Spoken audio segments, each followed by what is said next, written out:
ये कहानी है यूट्यूब के सम्राट राजवीर की। 2012 में एक 13 साल का लड़का इतना शर्मीला था कि वो दूसरों से ठीक से बात भी नहीं कर पाता था। लेकिन उसे एक तरीका मिला, वो अपने कैमरे से बात करने लगा। तब उसे नहीं पता था कि उसका ये छोटा सा फैसला एक दिन उसे दुनिया का सबसे बड़ा यूट्यूबर बना देगा। 7 मई 1998 को अमेरिका में राजवीर सिंह चौधरी का जन्म हुआ। घर में उसे प्यार से राजू बुलाया जाता था। उसके माता पिता दोनों अमेरिकी सेना में कार्यरत थे, लेकिन उसका बचपन कठिनाइयों से भरा हुआ।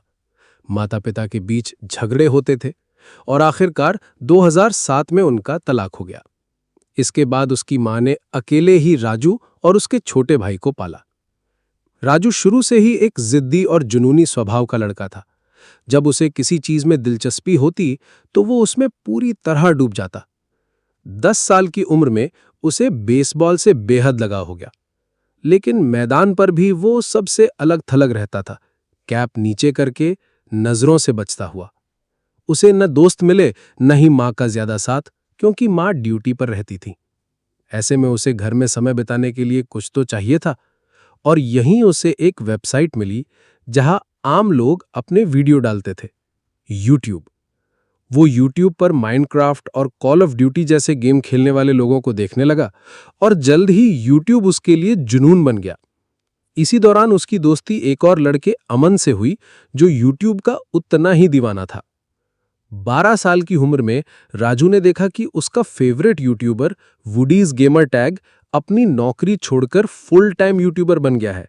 बस उस दिन राजू ने तय कर लिया कि यूट्यूब ही उसका करियर होगा। राजू ने एक्सबॉक्स पर एक अकाउंट बनाया तो उसे एक रैंडम नाम मिला, बीस्ट किंग 6000। यही उसका चैनल नाम बन गया, जिसे बाद में छोटा करके उसने बीस्ट किंग रख दिया। शुरुआत में वो बिना चेहरा दिखाए गेमिंग वीडियो बनाता रहा। फिर उसने स्क्रीन पर गेम प्ले के साथ अपने विचार शेयर करने वाले वीडियो बनाए।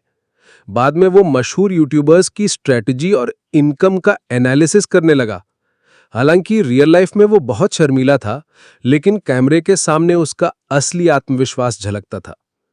15 की उम्र में एक नई मुसीबत ने उसकी जिंदगी बदल दी। उसे अचानक वजन घटने और पेट दर्द की शिकायत होने लगी। जांच के बाद पता चला कि उसे क्रोहन डिजीज है, एक गंभीर बीमारी जिससे उसे बेसबॉल हमेशा के लिए छोड़ना पड़ा। लेकिन इस बीमारी ने उसका हौसला नहीं तोड़ा, बल्कि वो यूट्यूब को लेकर और ज्यादा समर्पित हो गया। उसकी मां को इस बात की भनक तक नहीं थी कि वो यूट्यूब पर वीडियो बना रहा है। जब वो कमरे में शूट करता था, मां समझती थी कि वो दोस्तों से चैट कर रहा है। राजू ने अपने भाई के पुराने लैपटॉप और 480p क्वालिटी वाले विंडोज फोन से वीडियो बनाए। धीरे धीरे पैसे बचाकर माइक, लाइट्स और एक सेकेंड हैंड आईफोन खरीदा। अब वो रियल लाइफ वीडियो बनाना शुरू किया, जिनमें वो और अमन स्किट्स करते थे। यूट्यूब पर 7 साल बिताने के बाद भी सफलता नहीं मिली, लेकिन उसकी दीवानगी अडिग रही। या तो वो दुनिया का सबसे बड़ा यूट्यूबर बनेगा या आखिरी सांस तक कोशिश करता रहेगा। 16 साल की उम्र में जब उसने मां से कहा कि वो कॉलेज नहीं जाकर यूट्यूब को फुल टाइम करना चाहता है, तो मां ने उसे दो टूक जवाब दिया, अगर घर में रहना है तो कॉलेज जाना होगा।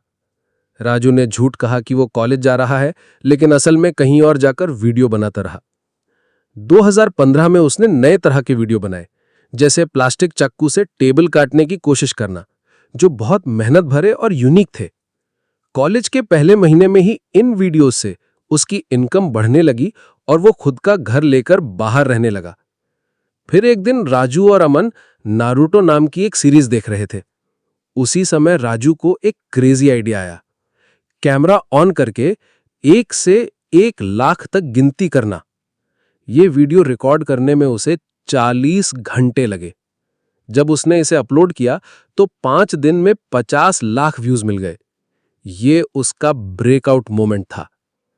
अब राजू ने और भी पागलपन वाले वीडियो बनाए, 2 लाख तक गिनती, एक माइक्रोवेव को दूसरे में रखना, प्लास्टिक कप से किला बनाना और बहुत कुछ। 2017 तक उसके 10 लाख सब्सक्राइबर हो चुके थे। उसी साल उसे पहला ब्रांड डील मिला। स्नैपमोर नाम की कंपनी ने उसे 4 लाख रुपए देने का ऑफर दिया। राजू ने डील डबल करवा ली, 8 लाख रुपए में, और वो पैसे लेकर उसने सारे बेघर लोगों में बांट दिए। ये वीडियो वायरल हो गया और यहीं से शुरू हुआ राजू का डोनेशन फॉर्मेट। हर वीडियो में वो पिछले वीडियो के पैसे किसी जरूरतमंद को देता था।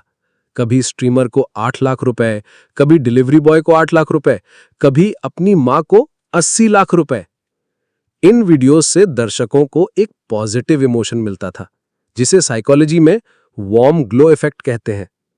इसी वजह से वीडियो वायरल होते गए। 2018 में उसने वीडियो के स्केल को बढ़ा दिया। अब वो लोगों को टैंकों में घुमा रहा था, पानी के नीचे 24 घंटे रह रहा था और चैलेंज दे रहा था, जैसे जिसने सबसे ज्यादा देर तक हाथ लैम्बोर्गिनी पर रखा वही उसका मालिक। फिर उसे अपने नाम का भी खेल समझ में आया। बीस्ट किंग नाम में शुरू में 2 इमेजरी थी, बीस्ट यानी कड़ी मेहनत और किंग यानी सफलता, जो आसमान के मिडिल राउंड बॉक्स में दिख रही थी। फिर उसने थंबनेल में साइकोलॉजी का इस्तेमाल करना शुरू किया। बड़ा छोटा कॉन्सेप्ट, कलर थ्योरी और एकदम साफ और फोकस्ड डिजाइन। फिर उसने वॉच टाइम ऑप्टिमाइजेशन शुरू किया। यूट्यूब के एक इंटरनल डॉक्यूमेंट के मुताबिक उसने हर मिनट का प्लान बनाया। पहले 10 सेकंड में ही वीडियो की सबसे जरूरी चीज दिखानी होती है। 1 से 3 मिनट में क्रेजी प्रोग्रेशन यानी तेज घटनाएं।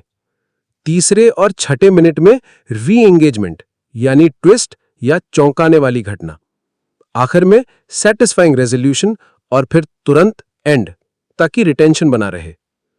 इन्हीं स्ट्रैटेजीज से 2019 में उसके 2 करोड़ सब्सक्राइबर हो गए।